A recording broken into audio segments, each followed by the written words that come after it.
News 7 Tamil, பொறுப்பும் பொது நலமும். வணக்கம் and welcome to the show. இது நியூஸ் 7 தமிழின் கேள்வி நேரம். நான் செந்தில். மக்கச்சமூகம் சார்ந்த பல்வேறு பிரச்சனைகளை பேசும் இந்த கேள்வி நேரத்தின் இன்றைய விவாதத்தில் நாம் விவாதத்திற்கு எடுத்துக்கொண்டிருக்கக்கூடிய பொருள், கிறிஸ்மஸ் விடுமுறை கிடையாதா?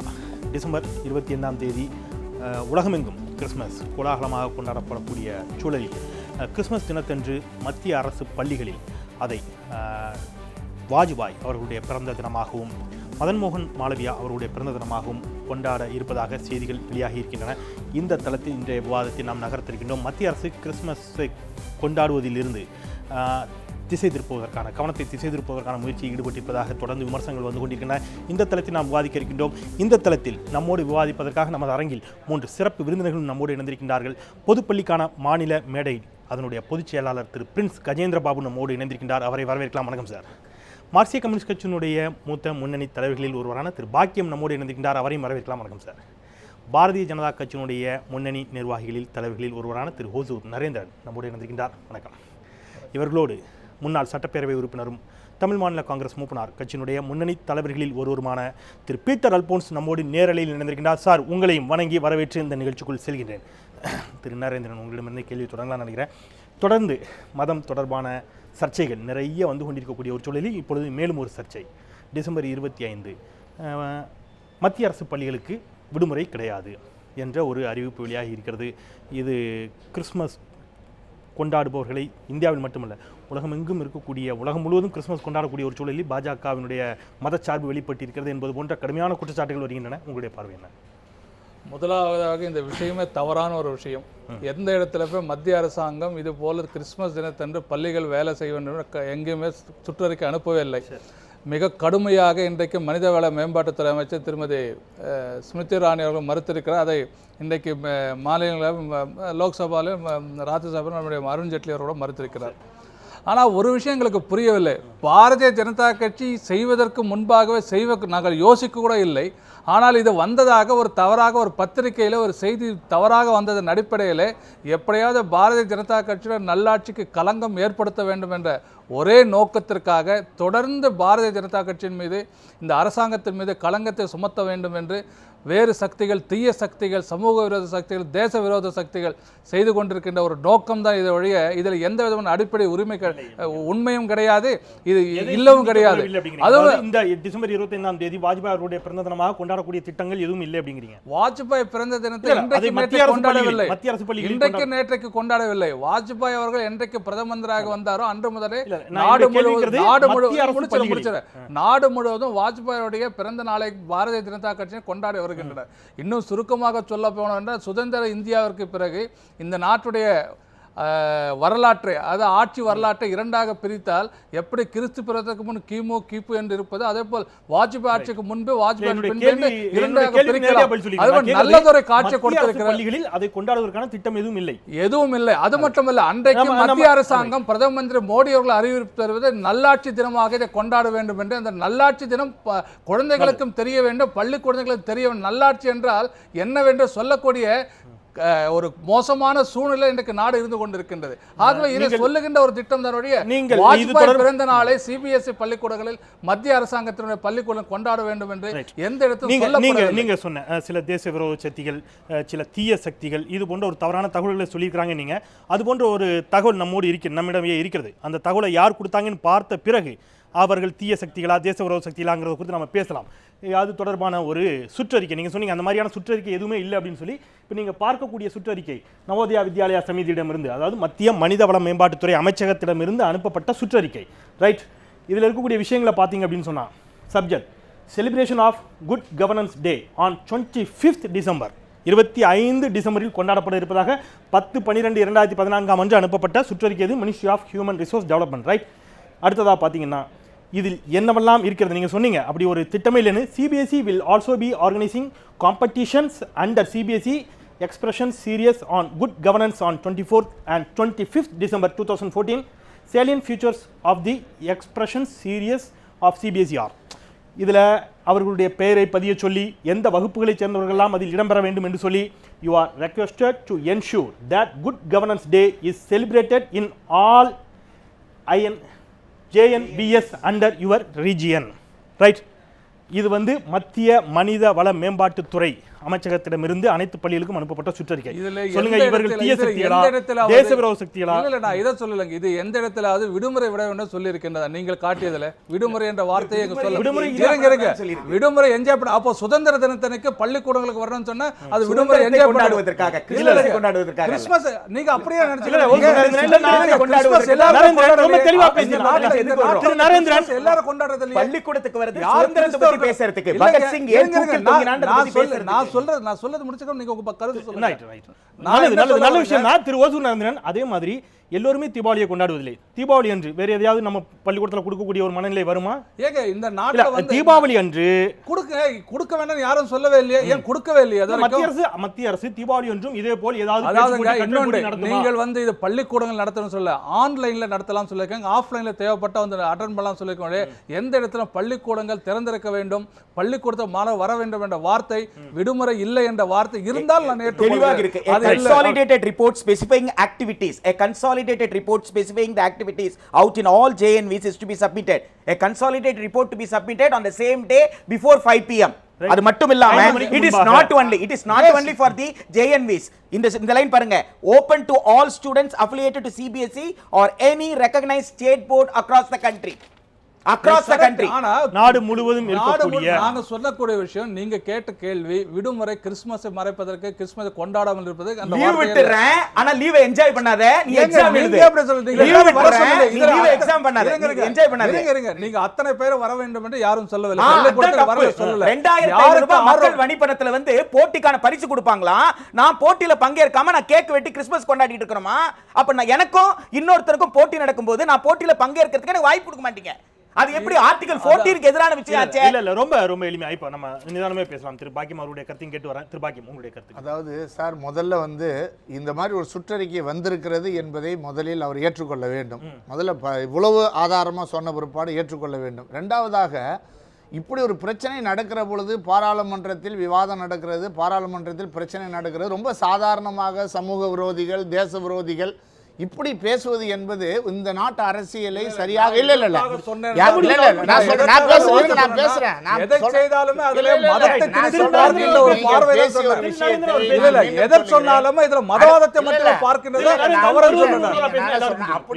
அந்த மாதிரி விஷயத்தை நீங்கள் உண்மைக்கு மாறாக சொல்லுகிற பொழுது கூட அதை மறுத்து பேசுவதற்கு உரிமை இருக்க தவிர, பாராளுமன்றத்தில் இருப்பவர்களையும் சுற்றறிக்கை அனுப்பியவர்களையும் கூட நீங்கள் இப்படி சொல்வது சரியாக இருக்காது. அடுத்து, எந்த ஒரு இயக்கத்திற்குமே நீங்கள் தொடர்ந்து, இது முதல் நிகழ்ச்சி அல்ல, தொடர்ந்து நடந்து கொண்டே இருக்கிறது. 1, 2, 3 என்று நடந்து கொண்டிருக்கிறது.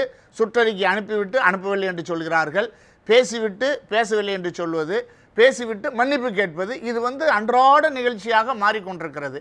இவர்கள் இன்றைக்கு அரசியல் பேசுபவர்கள் எல்லோரும் பொறுப்பில் இருக்கக்கூடியவர்கள், மத்திய அமைச்சர்கள், பாராளுமன்ற உறுப்பினர்கள், அரசியல் சட்டத்தின்படி இவர்கள் பதவியேற்றிருப்பவர்கள். ஆகவே ஒவ்வொரு நிகழ்ச்சி நிரலிலும் அரசியல் சட்டத்தை மீறக்கூடியவர்களாக இருக்கிறார்கள். ஒவ்வொரு இயக்கத்திற்கும் ஒரு கொள்கை இருக்கும், தத்துவம் இருக்கும். RSS பொறுத்தவரை தெளிவாக இருக்கிறார்கள். நாம் அவர்களை மறுப்பு சொல்ல முடியும். இந்துக்கள் நாடு, ஒரு மொழி, ஒரு இனம் என்று பேசக்கூடிய அறிவித்து விட்டவர்கள். ஆனால் பிஜேபி அப்படி அல்ல. RSS ஆல் அரசியலுக்காக துவக்கப்பட்டு அரசியல் சட்டத்தை ஏற்றுக்கொண்டு பாராளுமன்றத்திற்கு வந்துவிட்டு இப்படி கொஞ்சம் கொஞ்சமாக இருக்கக்கூடிய அரசியல் சட்டத்துக்கு விரோதமாக செயல்படக்கூடிய ஒரு விளைவுதான் இந்த சுற்றறிக்கை. திரு பீட்டர் அல்போன்ஸ் நம்மோடு இணைந்திருக்கின்றார். அவருடைய கருத்துக்களையும் கேட்கலாம். திரு பீட்டர், வணக்கம். இந்த விவகாரத்தை பொறுத்தளவில் நீங்கள் இங்கே இந்த நடைபெற்ற விவாதத்தை கேட்டுக்கொண்டிருப்பீர்கள். ஏன் கொண்டாடுவதில் என்ன தவறு? எல்லோருமா இந்த நாட்டில் கிறிஸ்துமஸை கொண்டாடுகிறார்கள். வாஜ்பாயினுடைய ஆட்சிக்கு பிறகு என்று இந்தியாவை பிரிக்கலாம். வாஜ்பாய் ஆட்சிக்கு முன்பு பின்பு என்று பிரிக்கக்கூடிய அளவிற்கு வாஜ்பாய் ஒரு நல்லாட்சியை கொடுத்தார். அது தொடர்பாக ஒரு போட்டியை நடத்துவதில், அதுவும் ஆன்லைனில் நடத்துவதில் என்ன தவறு என்ற ஒரு வாதத்தை அவர் நல்ல அரசாங்கத்தை குறித்து தான் வாஜ்பாய் பத்தி இல்ல, அந்த நல்ல அரசாங்கத்தை நேரு கொடுத்தாரா அப்படிங்கறது தான் போட்டி. நல்ல அரசாங்கம் நேரு கொடுத்தாரு வைக்கிறீங்களா? நேரு கொடுத்தாரு வைக்கிறீங்களா? நல்ல அரசாங்கம் எப்படி இருக்குன்னு தான் போட்டி. அது நேரு கொடுத்தாரா வாஜ்பாய் கொடுத்தாரா? நிச்சயமா சொல்லுங்க திரு பீட்டர் அல்போன்ஸ், உங்களுடைய கருத்துக்கள். அதாவது நீங்க RSS இயக்கத்தினுடைய செயல்பாடுகளையும் அவர்கள் அமுல்படுத்துகிற திட்டங்களுக்கு அவர்கள் வகுக்கின்ற யுக்திகளை பற்றியும் நன்கு தெரிந்தவர்கள். இந்த அறிவிப்புக்கு பின்னால் என்ன செய்தி இருக்கிறது என்பதை வெகு லேசாக புரிந்து கொள்வார்கள். அதாவது அவர்களுடைய நோக்கம் வாஜ்பாய்க்கு பிறந்தநாள் கொண்டாடுவதல்ல. அவர்களுடைய நோக்கம் நல்லாட்சியை பற்றி மக்கள் மத்தியிலே பிரச்சாரம் செய்து அதற்கான ஆதரவை தேடுவதும் அல்ல. நல்ல ஆட்சி, குட் கவர்னன்ஸ் அப்படி என்று ஒரு கான்செப்ட் அவர்கள் வந்து அதை ப்ரமோட் பண்ணணும்னு நினைச்சிருந்தா மத்திய அரசு அலுவலகங்களில, மாநில அரசு அலுவலகங்களில, உள்ளாட்சி அமைப்புகளுடைய அலுவலகங்களில, இல்லை இந்த அரசுகளை தேர்ந்தெடுக்கிற வாக்காளர்கள் மத்தியில இந்த நல்ல ஆட்சியை வந்து என்னவென்று சொல்லி பிரச்சாரம் செய்தால் அதிலே பொருள் இருக்கிறது. ஏதும் அறியாத 5 வயது குழந்தைகள், 10 வயது குழந்தைகள், வாக்களிக்கும் உரிமை இல்லாதவர்கள் மத்தியிலே போய் நல்லாட்சி பற்றி பேசுவது என்பது அது ஒன்றும் சம்பந்தம் இல்லை. ஆனால் இது என்ன நோக்கம் என்றால், அவர்களுக்கு எப்பொழுதும் சமூகத்திலே ஒரு பதட்டம் இருந்து கொண்டே இருக்க வேண்டும், ஒரு சோசியல் டென்ஷன். அதிலும் சிறுபான்மை மக்களை அச்சுறுத்தி அதன் மூலமாக ஒரு இந்து வாக்கு வங்கியை உருவாக்க வேண்டும். இதுதான் வந்து அவர்களுடைய பொலிட்டிக்கல் கேம்பிளிங். இது வந்து சமீப பொது தேர்தலிலே அவர்களுக்கு நல்ல பலன் கொடுத்திருக்கிறது. நான் ஒன்று கேட்கிறேன், அவர்கள் சொல்கிறார் அல்லவா, இன்னைக்கு வந்து கிறிஸ்துமஸ்ல வந்து லீவு வேண்டாம், ஹாலிடே அப்படின்னு நாங்க சொல்லி இல்லைன்னு சொல்லியிருக்கிறோமா? அந்த சர்க்குலரை நீங்க வந்து அப்படியே படிச்சு காண்பிச்சீங்க, நானும் படிச்சேன். அதாவது அதை போன்ற ஆக்டிவிட்டிஸ் வந்து பள்ளிக்கூடம் விடுமுறையில் இருந்தால் எப்படி நடக்கும்? ஆன்லைன்ல சொல்றாங்க. ஆன்லைன்ல வந்து நவோதயா பள்ளிக்கூடத்துல படிக்கிற குழந்தைகள் வந்து ட்ரைபல் சில்ட்ரன், மலைவாழ் மக்களுடைய குழந்தைகள், தாழ்த்தப்பட்ட ஒடுக்கப்பட்ட சமூகத்தை சார்ந்த குழந்தைகள், கிராமப்புறத்திலிருந்து வளர்கிற குழந்தைகள், அவர்களுக்கு வந்து வீட்டுல வந்து ஆன்லைன் வசதி எங்க இருக்குது? ஆகவே இதை வந்து நடத்துகிற ஆசிரியர்களுக்கு எப்படி விடுமுறை? ஆகவே இதெல்லாம் வந்து அவங்க என்ன நினைக்கிறாங்கன்னா, இது எதுவுமே அவங்க நோக்கம் இல்ல, மக்களுடைய கவனத்தை திசை திருப்ப வேண்டும். இன்னைக்கு குருடாயில் விற்கிற விலைக்கு வந்து 1 லிட்டர் பெட்ரோல் வந்து 45 ரூபாய்க்கு விற்கணும், 1 லிட்டர் டீசல் வந்து 40 ரூபாய்க்கு விற்கணும். இன்னைக்கு வந்து உரத்தினுடைய விலை வந்து யூரியா விலை வந்து ஒரு மூடை வந்து 70 ரூபாய்க்கு விற்கணும். புரிகிறது. இது போன்ற விவகாரங்களில் இருந்து திசை திருப்புவதற்காகவே பாஜக இது போன்ற செயல்களில் ஈடுபடுகிறது அப்படிங்கிற ஒரு குற்றச்சாட்டை பதிவு பண்றீங்க. நிச்சயமா புரிகிறது. நீங்கள் உங்களுடைய தொடக்க கருத்துக்களை பதிவு செய்கிறீங்க. நிச்சயமா அது தொடர்பான கருத்துக்களை கேட்டுட்டு வரேன். நிச்சயமா திரு நரேந்திரன் அவர் ஒரு விஷயத்தை தெளிவாக்கிறார். நேர்மையான அல்லது குட் கவர்னன்ஸ், நல்ல அரசு என்று சொன்னால் அது வாஜ்பாயாக இருக்கலாம், மோடியாக கூட இருக்கலாம், தவறில்லை, நேருவாக இருக்கலாம், யாரா விபி சிங். இதை பற்றி பேசக்கூடியது 5 வயது குழந்தைக்கு என்ன புரிதல் இருக்கும்போது நல்ல அரசை பற்றிங்கிற ஒரு கேள்வி வைக்கிறார்ல. 5ஆம் வகுப்பு படிக்கக்கூடிய குழந்தைக்கும் 7ஆம் வகுப்பு படிக்கக்கூடிய குழந்தைகளுக்கும் நம்ம ஊரில் பொதுவாக திருக்குறள் போட்டி வைப்போம் இல்லையா? ஒரு குட் கவர்னன்ஸை பற்றி வைக்கிறது அப்படிங்கிறது எந்த அளவில் ஏற்புடையதாக இருக்கும் அப்படிங்கிறது ஒன்று. மதன் மோகன் மாளவியா இங்கு எங்கு வந்தார் அப்படிங்கிறது இன்னொரு கேள்வி. இந்த இரண்டிற்குமான கேள்வியோடு இணைத்து தானே இதை பார்க்க வேண்டியிருக்கு. மதன் மோகன் முதல் கேள்விக்கு பதில் சொல்லிட்டு போலாம். நீங்க கண்டிப்பா அதாவதுங்க, 5ஆம் வகுப்பு குழந்தைக்கு என்ன புரியுங்கிற ஒரு கேள்வி, நியாயமான கேள்வியா இல்லையா? இல்ல 5வது படிக்கிற 5வது வகுப்பு குழந்தைக்கோ திருக்குறள் என்ன புரிய போகிறது? ஆனால் மனப்பாடம் செய்து ஒப்பிப்பதுதான். ஆனால் இந்த நாட்டிலே இந்த காங்கிரஸ் கட்சி கடந்த காலத்தில் செய்த மோசமான ஆட்சியின் விளைவாக நல்லாட்சி என்றால் என்ன என்பதை சொல்லிக் கொடுக்க வேண்டிய கட்டாயத்தில் கற்க கசடர அப்படின்னு ஒரு குழந்தைக்கு சொல்லிக் கொடுப்பதற்கும் இல்லையா, ஒழுக்கம் விழுப்பம் தரலாம்னு சொல்லி கொடுக்கறதுக்கும், வாய்மையை வெல்லும் சொல்லி கொடுக்கறதுக்கும், மோடியை பற்றியும் விபி சிங்கை பற்றியும் அல்லது குட் கவர்னன்ஸை பற்றியும் மண்டல் கமிஷனை பற்றியும் அல்லது நேருவை பற்றியும் பேசுறது 5ஆம் வகுப்பு குழந்தைக்கு எப்படி புரியும்? திருக்குறள் புரியுற அளவுக்கு இது புரியும். திருக்குறள் நீங்க சொன்ன திருக்குறள் ஒழுக்கம் விழுப்பம் தரலான்னு இருக்கு இல்லையா, அதை பத்தி எழுதினா போதுமே. நல்ல அரசாங்கம் எப்படி திருக்குறள் சொல்லி இருக்கு, நல்ல அரசாங்கம் எப்படியெல்லாம் இருக்க வேண்டும், நல்ல அரசர் எப்படி இருக்க வேண்டும், இதெல்லாம் நம்ம ஏற்கனவே நிறைய புத்தகங்கள் இருக்கு. அந்த விஷயத்தை நான் மோடி பத்தி தீபாவளி அன்று இந்த மாதிரியான போட்டியை நடத்தினால் என்ன, மோடி பத்தியோ வாஜ்பாய் பத்தி எழுதுன்னு யாரும் தப்பே இல்ல, தப்பே இல்ல. நல்லாட்சி எப்படி, நல்லாட்சி நடத்துவதற்கான ஒரு போட்டியை தீபாவளி அன்று நடத்துவதற்கு ஏன் மத்திய அரசு தயங்குகிறது? டிசம்பர் 25 தேர்ந்தெடுத்ததன் காரணம் நான் மட்டும் சொல்லி, ஏனென்றால் வாஜ்பாய் அவர்கள் நல்ல ஆட்சி கொடுத்திருக்கின்ற காரணத்தில் அவரோட தினத்திலே ஒரு மக்களுக்கு ஒரு விஷயத்தை சொல்ல வேண்டும். எதற்காக நவம்பர் 14ஆம் தேதி